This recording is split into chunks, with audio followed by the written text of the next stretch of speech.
Hey, it's me, Unapologetically T, and today the message has been messaging, so I'm just gonna put them out there. Like, I just want to say that for real, it's not even a message. This is a message to someone, but it wasn't a message given per se to me. This was a lesson, and the lesson for me was I have a gift. I can see people at their core. Some people call that seeing the potential in people. For me, when I see it, it's like I see who you really were meant to be, and so potential meant, like who you were at your core when God created you, and literally that is a gift for me. It was a curse because I wasn't using discernment. And what I want to say is, if you are one of those people who have the gift of seeing people for who they could be, who they were meant to be, but they show you something else, you can literally see who they were meant to be and accept that as this is who God designed them to be. But you also mustn't ignore who they are showing you they are. And a lot of times we ignore who they show us they are. Another thing we do is we think that sometimes even when we do see who they showing us they currently are, we think that we can change them to help them meet their potential. And you literally can't change or fix nobody. They have to be willing to see themselves and fix themselves. So literally, that's the lesson that I have learned, that you have to literally allow people to see themselves. That might be you calling them out on their bullshit. It could be you walking the fuck away and let it go and not tolerating abuse. It could be a number of ways of helping that person see themselves. But you fixing them, give it up. Give it up. If you are a healer, society calls you a fixer. If you're in fixer mode, you are a healer who hasn't realized that healing has less to do about you fixing the person. Healing is more about you leading the person to fixing the things in themselves. And the person has to be ready. You're the guide. You're the help.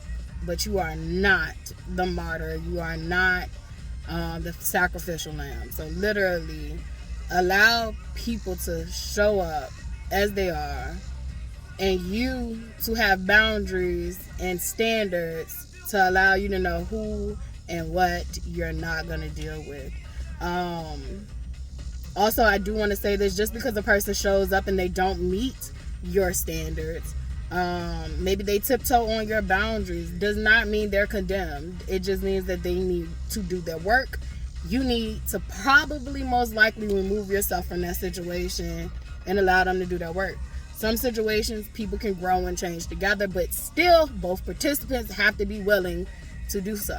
And this does not have to do with romantic partnerships. This is relationships in life, period. When you're dealing with people interpersonally, period. When you're dealing with your coworkers, when you're dealing with your supervisor, when you're dealing with all these different people in life, you can't change them.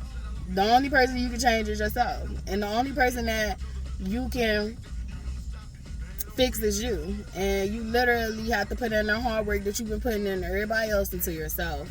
And the moment that you do that, oh my God, your life will change. It's the key. It's I've always given you keys and jewels and knowledge. When I first came out of this, I was like, I had 33 keys. I had them all. Literally, it's just about processing it and filtering it. But like, we all have different paths. We all have been raised different ways. We all have been born with different genetic codings, born from different lineages, different cultures. We all had different paths and we all had different journeys, and there are answers out here to help you along the way. You just got to be willing to sit with yourself, to process your shit, and to heal from it. Like, literally, it's help out here, and it is so many different modes and methods to help. It could be the psychiatrist, it could be the therapist, it could be a spiritual person. Like, I'm trying to think of all the things. It could be religion. It could be all these different modes and ways. It could be taking that trip that you said you wanted to take, or it could be you waking up one day and saying, I'm gonna cash in my retirement, I'm quitting this fucked up job, y'all. Like, it could be that. It is so many different ways of embarking on this healing journey and finding yourself. And I don't even just mean finding yourself, remembering yourself, remembering who you are. And I just want to give thanks and gratitude for God for bringing me back to wholeness, for bringing me back to my goddamn senses, after being so numb for so many years from enduring extreme abuse. I literally lived a life where I felt like I held not only just the world, but the pyramid as well on my shoulders. Like, so not only was it the world here, it was a pyramid here. And it's just like literally all this weight and this pressure.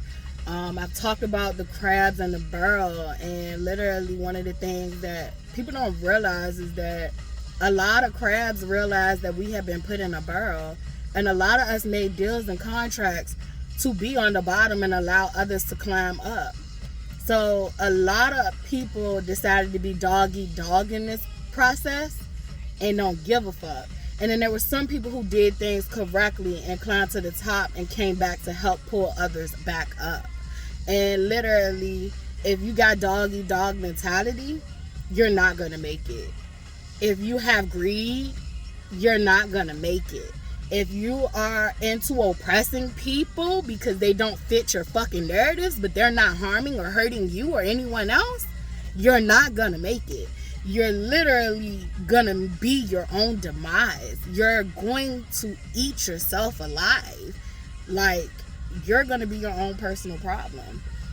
So that's a message, though. That was definitely a message. I didn't plan on saying that. But yeah, like, some of us signed deals to be at the bottom. I was one of them, and I knew I could handle it. And I'm not gonna be at the bottom no more. I don't even want a bottom besides the bottom that we all stand on the same level of ground with. I don't want a hierarchy system. It should be a network of energy being shared willingly, an exchange of energy being shared. It should not be a hierarchy of energy where the energy is just stored and hoarded at the top. The energy is supposed to be ever flowing so it can continue to fucking flow. So literally, the way things have been done, that's dead. I already told you I ain't accepting abuse from nobody no more. Like, I know who the fuck I am now, and it's a done deal. And whatever God got in store for me and got planned for me, literally, I'm ready, I'm amped up, and it's time to go. I just did visit a memorial in Appomattox where the Civil War ended, and had to go talk to some spirits. And like, y'all could think I'm nuts and crazy. Look at that big ass fly, just being a nosy ass, huge ass fly on the wall. Fucking hate flies. Get out of my car. Go mind your business. Anyway, but yeah, I don't care who think I'm crazy no more. Like, I know what I know. I know what mission I signed up to do, and what I came here to do. And I'm gonna do what I do, and I'm gonna lead, and I'm gonna follow when I need to. But I think that's what all great leaders is having them. They know that, you know, like, it's a time and a place to relinquish control at certain things. It's an exchange of power. It's also sometimes you gotta let somebody else do it. Somebody might be more of an expertise in a certain field. Like, you literally as a leader have to embody all things. And I think that's what's wrong with a lot of leadership in Western culture, is that niggas think they know it all, and it's like, we are a collective. We have to come together, and we have to pool resources, we have to pool answers, we have to pool perspectives and viewpoints, and go with the best fucking results. You're not gonna be the greatest in all areas, and it's okay. Yes, you can tap into anything you want to do. Yes, you can do it. You can. Literally, I and others are proof of it. However, it'd be way easier to like literally work together. And so Western culture does not have an attitude of working together. Western culture has an attitude of dog eat dog, of getting over, of scamming and scheming, killing and raping and pillaging and genocide and all those crimes that they thought they just was gonna get away with. And it's a done deal. Shit is crumbling. And either you're gonna get in alignment with where the world is moving and how the world is shifting, or you're gonna get lost. And one of the lies that white men have taught you is that energy cannot be created nor destroyed. It is a fucking lie. God is omnipotent. God is all. The Omega, their own Greek fucking symbols that were stolen from other ancient cultures. Or you can say that a lot of us, we're travelers and we visited and we shared our knowledge, our mathematics, all that shit. We already had all that shit. Like literally, there are still indigenous tribes all over this planet who literally have mastered astrology, mastered mathematics, language, all that stuff. Like literally, there are languages out here that does clicks and sounds and noises that white men couldn't even fucking mimic. So when they give us this language and they make fun of you because you can't speak it well, you can't write it well, all that shit, like, don't even be discouraged, because the American English is not the hardest English to learn. However, I will say it is the most expressive, and I love that about it. And I love also checking white people or any people when they try to use these words and don't know what the fuck they mean, because it is your native tongue, isn't it? You should know it, shouldn't it? The education I was afforded, you know, like, you should literally have it better than I do. It's weird, but you don't. And so you stripped a lot of native and indigenous people in this world of their fucking native tongues, and then make fun of them because they don't sound grammatically correct. They're basing it off what they hear most times, trying to understand what you're saying, because you didn't even teach it to us well. So you literally killed my ancestors for trying to read and write, and now you make fun of us because we carry on their dialects. You can kiss my black ass. Also, I want to say this. Anybody who is trying to oppress me with Western religion and the way Western religion views God, you can kiss my black ass too. And yes, my contract with God can't be broken. And my God is my spirituality. And yes, my God allows me to cuss you the fuck out. My God also allows me, oh God, my God allows me to retaliate, because self-preservation is a fucking human right. So if you fucking do anything to me, I'm gonna fucking do something back to you. That meet those whatever you do. So if you hit me, I'm hitting you back. You try to kill me, I'm gonna try to kill you back. Like, I am going to protect myself. It is my God-given right. It is a part of this fucking Constitution that you're not honoring. And literally, I don't follow your laws. I follow God laws, and I'm just here to speak that shit. I don't give a fuck no more. I'm not gonna be silenced by nobody. And you have done a good job with making black people afraid to speak out, but we're no longer afraid. We don't give a fuck anymore. You have done everything you possibly could do.